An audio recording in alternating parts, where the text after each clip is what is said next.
Hi friends, இன்றைக்கி wife கேட்டிருந்தான்னு சொல்லிவிட்டு ஒரு 1/2 கிலோ சிக்கன் பிரியாணி செய்யலான்னு இருக்கேன். ஸோ எப்படி செய்யலான்ட்டு வாங்க பார்க்கலாம். ஃபஸ்ட்டு தேவையான அளவு எண்ணெய் ஊற்றிக்கிறோம்.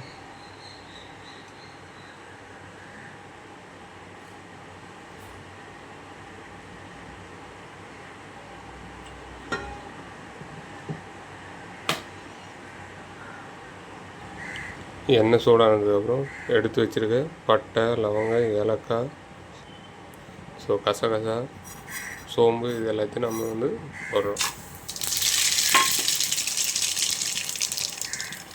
அதுக்கப்புறம் ஒரு 3 பச்சை மிளகா ஆட் பண்ணுறோம். ஸோ அதுக்கடுத்தது பொடிசாக நறுக்கி வச்சு பெரிய வெங்காயம் தேவையான கொட்டி பதுக்கிறோம். வெங்காயம் ப்ரௌன் கலரில் வதங்கி வந்துடுச்சு. ஸோ அதுக்கு அடுத்ததாக அரைச்சி வச்சுருக்க இஞ்சி பூண்டு பேஸ்ட் ஆட் பண்ணுறோம்.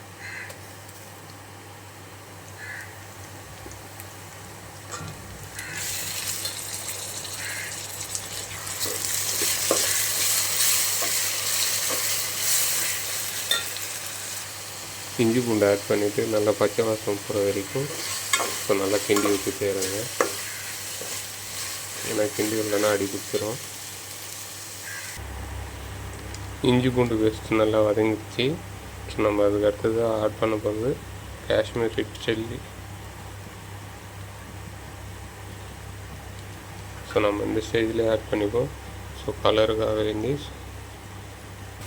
நீங்கள் கேட்கலாம், எதுக்காக இந்த ஸ்டேஜிலே பார்த்தீங்கன்னா சில்லி பவுடர் ஆட் பண்ணுறீங்கன்னு சொல்லி.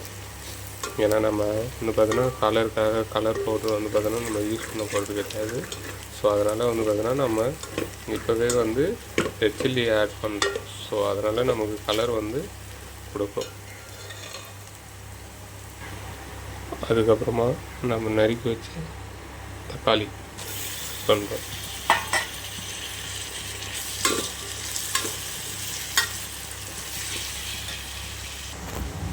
தக்காளி வதங்கி எண்ணெய் பிரிஞ்சு வர ஸ்டேஜில் நம்ம கட் பண்ணி வச்சுருக்க புதினா கொஞ்சம் ஆட் பண்ணிக்கிறோம்.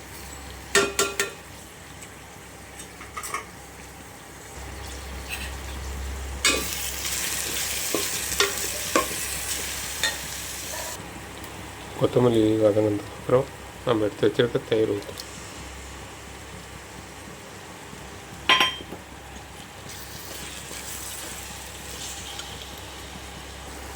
இப்போ நம்ம வெட்டி வச்சு சிக்கனை நல்லா கழுவி இப்போ ஆட் பண்ணுறோம். 1/2 கிலோ அரிசிக்கு 1/2 கிலோ சிக்கன் ஆட் பண்ணியிருக்கேன். நான் இப்போ இந்த ஸ்டேஜில் பார்த்தீங்கன்னா உப்பு ஆட் பண்ண போகிறேன். எதுக்காக இந்த ஸ்டேஜில் நான் உப்பு ஆட் பண்ண போகிறேன்னா, இப்போ பார்த்தீங்கன்னா மசாலாவுக்கும் நம்ம சிக்கனுக்கும் பார்த்தீங்கன்னா சாப்பிடும்போது ஸோ நமக்கு பார்த்தீங்கன்னா கொஞ்சம் உப்பு கொஞ்சம் நல்லா இருக்கும். ஸோ உப்பு போட்டு வதங்கினதுக்கு அப்புறம் ஸோ நம்ம ஃபைனலாக போடும்போது என்னென்னா நமக்கு அந்த கிரேவியில் சிக்கனில் பார்த்தீங்கன்னா உப்பு இருக்காது. ஸோ அதனால தான் நம்ம இப்போ உப்பு ஆட் பண்ணியிருக்கோம்.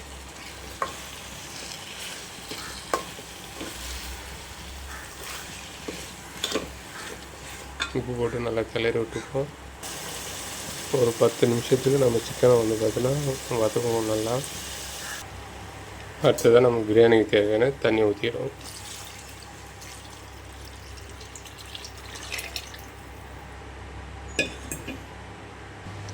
தண்ணி ஊற்றினதுக்கப்புறம் தட்டு போட்டு மூடிக்கிறோம். கொதி வந்துச்சு. இப்போ கட் பண்ணி வச்சுருக்க ஒரு 1/2 லெமனை ஆட் பண்ணியிருக்கோம். ஆட் பண்ணியாச்சு. கொஞ்சம் நேரம் கழிச்சு அடுத்ததான் நம்ம பார்த்திங்கன்னா அலசி ஊற வச்ச பாஸ்மதி ரைஸை ஆட் பண்ண போகிறோம். ஸோ நம்ம பிரியாணிக்கு பார்த்திங்கன்னா அரிசி ஊற வச்சு அலசாதீங்க, ஏன்னா அரிசி உடையும். ஸோ அலசிட்டு ஊற வச்சிங்கன்னா ஸோ ரைஸ் உடையாது, நமக்கு சாப்பாடு நீட்டாக கிடைக்கும்.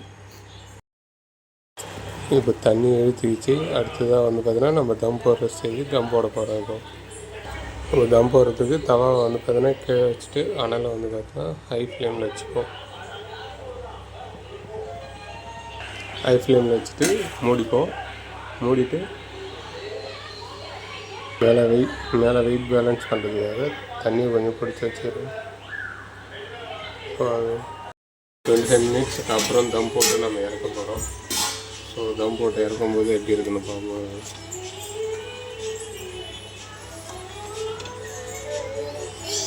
ஸோ நமக்கு உதிரியாக நான் சொன்னேன் இல்லையா, அந்த அரிசியை வந்து பார்த்தீங்கன்னா அலசிட்டு ஊற வைங்க. ஊற வச்சு அலசினா நமக்கு வந்து அரிசி வந்து பார்த்தீங்கன்னா ரைஸ் வந்து உடையும். இதுதான் நம்ம ஃபைனலாக நம்ம இன்னைக்கு செஞ்ச ரெசிபி சிக்கன் பிரியாணி.